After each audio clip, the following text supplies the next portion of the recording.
Gastric సమస్యలతో బాధపడుతున్నారా? అయితే సంప్రదించండి హోమియో కేర్ ఇంటర్నేషనల్. నమస్తే, వెల్కమ్ టు సుమన్ టీవీ. నేను మీ సుమన్ టీవీ ఉషా. 2025 సంవత్సరానికి సంబంధించి 12 రాశుల వారు అసలు ఏ విధంగా ఉండబోతుందో ప్రత్యేకించి అడుగుతూ ఉంటుంటారు. ఎస్పెషల్లీ 12 నెలల్లో కనుక మనం చూస్తే ఏ నెల కలిసి వస్తూ ఉంటుంది, వ్యాపారంలో కావచ్చు, సంతానంలో కావచ్చు, లేదంటే వివాహానికి సంబంధించి కావచ్చు, పెట్టుబడులు పెట్టొచ్చా, సంతానం విషయంలో ఈ టైంలో మేము డెసిషన్ తీసుకోవచ్చా, వివాహానికి సంబంధించి మేము అప్రోచ్ అవ్వచ్చు అని అడుగుతూ ఉంటుంటారు. అండ్ దాంతోపాటు రిలేషన్షిప్ ఎవరైతే భార్యాభర్తలు ఉంటుంటారో మాకు ఏ విధంగా ఉంది, ఒడిదుడుగులు కనిపిస్తూ ఉన్నాయి అని మాట్లాడే వాళ్ళు ఉంటూ ఉంటారు.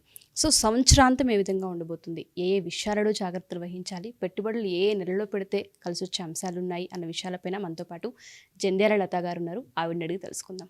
నమస్తే జంధ్యాల లత గారు. నమస్తే అమ్మా. 2025 కనుక మనం చూసుకుంటే న్యూ ఇయర్ ప్రతి ఒక్కరికి కూడా ఏ రాశి వారికి వారు అసలు ఏ విధంగా బాగుండబోతుంది, ఎక్కడెక్కడ ఇన్వెస్ట్మెంట్ చేయొచ్చు, ఇన్వెస్ట్ చేస్తే మనకు కలిసి వస్తుంది, అసలు వ్యాపారంలో మనం దిగొచ్చా లేదంటే ఎడ్యుకేషన్ రంగంలో కావచ్చు, సంతాన రంగం, ఇట్లా ఒక్కొక్కలా మాట్లాడుతూ ఉంటుంటారు. వీళ్ళకి అసలు ఏ విధంగా ఉండబోతుంది అంటారు? సింహరాశి వాళ్ళు ప్రయత్నపూర్వకంగా చాలా పనులను సాధించుకోగలరు. ముఖ్యంగా మనం ఒక రకంగా చెప్పాలంటే సింహరాశి వారికి ఈ మార్పు ఏదైతే ఉంటుందో ఇది ఆర్థికంగా మంచి అనుకూలతనైతే ఇవ్వబోతోంది. రుణ బాధల నుంచి బయటకు వస్తారని చెప్పుకోవచ్చు. ఓకే. కాబట్టి కొంత సింహరాశి వారికి మెయిన్గా అక్టోబర్ నుంచి డిసెంబర్ వరకు కూడా కొన్ని అద్భుతమైన అవకాశాలు కలగబోతున్నాయి.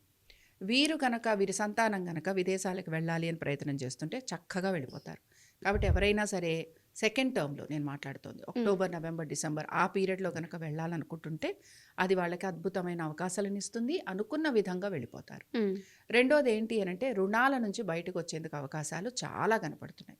కోర్టు కేసులు లాంటివి ఉంటాయి చూసారా, అలాంటి వాటికి కూడా సెటిల్మెంట్ అయ్యేందుకు అవకాశాలు ఉన్నాయి. సెటిల్మెంట్ కూడా వీళ్ళు అవుట్ ఆఫ్ కోర్ట్ సెటిల్మెంట్స్ కనుక చేసుకుంటే ఇంకా చాలా తొందరగా అయిపోతాయి. వివాహానికి సంబంధించి మాత్రం అక్టోబర్ టు డిసెంబర్ వీళ్ళకి అనుకూలంగా ఉంటుంది. ఈ లోపల ప్రయత్నాలు అయితే చేస్తూ ఉంటారు, కానీ కొంచెం సమయం పడుతుంది. అయితే వ్యక్తిగత జాతకం అనేది కూడా ఇక్కడ కొంచెం ఇంప్లాయ్ అవుతుంది. కాబట్టి ఇది మాత్రం గుర్తుపెట్టుకోవాలి. కాబట్టి ఏంటంటే ఓవరాల్గా ఏంటి అని అంటే సంతానానికి చక్కటి అభివృద్ధి, భార్యాభర్తల మధ్యన కూడా చక్కటి అండర్స్టాండింగ్ వస్తుంది అన్నమాట.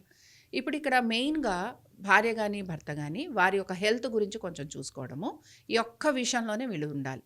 మిగతా అన్ని విషయాలు కూడా నేను ఇందాక చెప్పినవన్నీ పాజిటివే.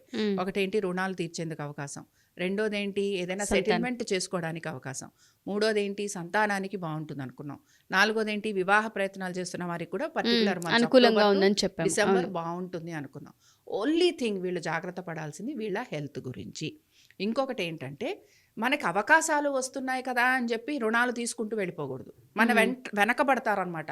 రుణం తీసుకోండి, ఇప్పుడు చూడండి మీకు లోన్ కావాలా అంటారు కదా, అలాగ వీళ్ళకి మీకు లోన్ కావాలా అని వచ్చే ఫోన్ కాల్స్ ఎక్కువ ఉంటాయి. అలాగే వీళ్ళు చీటికి మాటికి లోన్ కోసం వెళ్ళిపోతూ ఉంటారు. ఎందుకంటే ఈ సంవత్సరం అంతా వీళ్ళకి డబ్బు వచ్చే పీరియడ్, ఆర్థికంగా చాలా అనుకూలంగా ఉండే పీరియడ్. ఎప్పుడైనా సరే ఆర్థికంగా అనుకూలత ఉంటుంది అంటే రెండు రకాలుగా ఉంటుంది. ఒకటి మనం సంపాదించుకోవటం, రెండోది ఏంటి రుణాలు తీసుకోవటం. ఇవి రెండూ కూడా వీళ్ళకున్నాయి. అందుకని ఏం చేస్తుంటారు, ఆర్థికంగా అనుకూలత ఉంది, అలాగే రుణాలు తీసుకునే అవకాశం ఎక్కువగా కనపడుతోంది. అక్టోబర్ టు డిసెంబర్ వీళ్ళు ఏం చేస్తారు, ఇల్లు లాంటివి తీసుకున్నారనుకోండి, సొంత ఇంటి కళ నెరవేరే అవకాశాలు చాలా ఉన్నాయి. కాబట్టి ఏమవుతుందంటే వీళ్ళు రుణాలు తీసుకునేందుకు అవకాశం ఉంటుంది, కానీ చాలా పెద్ద మొత్తాలలో తీసుకుంటారు. గుర్తుపెట్టుకోవాల్సింది ఏంటంటే ఇప్పుడు బాగుంది, మళ్ళీ 2026 ఏ విధంగా ఉంటుంది అనేది కూడా మనం గమనించుకోవాలి. అందుకని దాని ప్రకారంగా వీళ్ళు ప్లానింగ్ ముందుకెళ్ళాలి. ఈ ఒక్క విషయం వీళ్ళు గమనించుకుంటూ వెళ్ళారంటే లైఫ్ చాలా స్మూత్గా ముందుకెళ్ళిపోతుంది. ఓకే. సో పర్టికులర్గా మనం కనుక చూసుకుంటే సంతాన రీత్యా చాలా మందికి ఇబ్బందులు ఉంటూ ఉంటాయి. ఈ రాశి వారి కనుక మనం చూస్తే ఎవరైతే ఇన్ఫర్టిలిటీ సమస్యలతో ఇబ్బంది పడుతూ ఉంటుంటారో ఈ సంవత్సరం ప్రయత్నం ఏమైనా వీళ్ళకి ఫలించే అవకాశం ఉంటుంది అంటారా?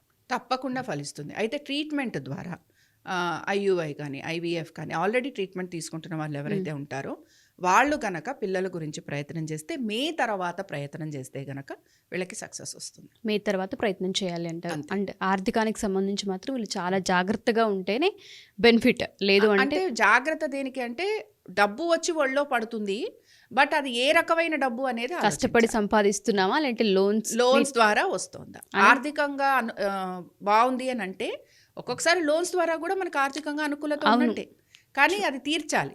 అదే మన సంపాదన అనుకోండి ఎవరికి ఇవ్వాల్సిన పని లేదు. కాబట్టి ఏంటంటే ఈ పీరియడ్ ఎలా ఉంటుంది అంటే మనకే కాల్స్ వచ్చి మనమే ఎదురు వెళ్ళి మనమే లోన్ తీసుకుంటాం అనమాట. అది Okay. కాబట్టి అది మనకి నెక్స్ట్ ఇయర్కి, నేను అంటుంది 2026కి ఏ విధంగా ఉంటుంది అని ఆలోచించుకొని చేయాల్సిన పని. డెఫినెట్గా. Thank you ma'am, thank you so much. నమస్తే.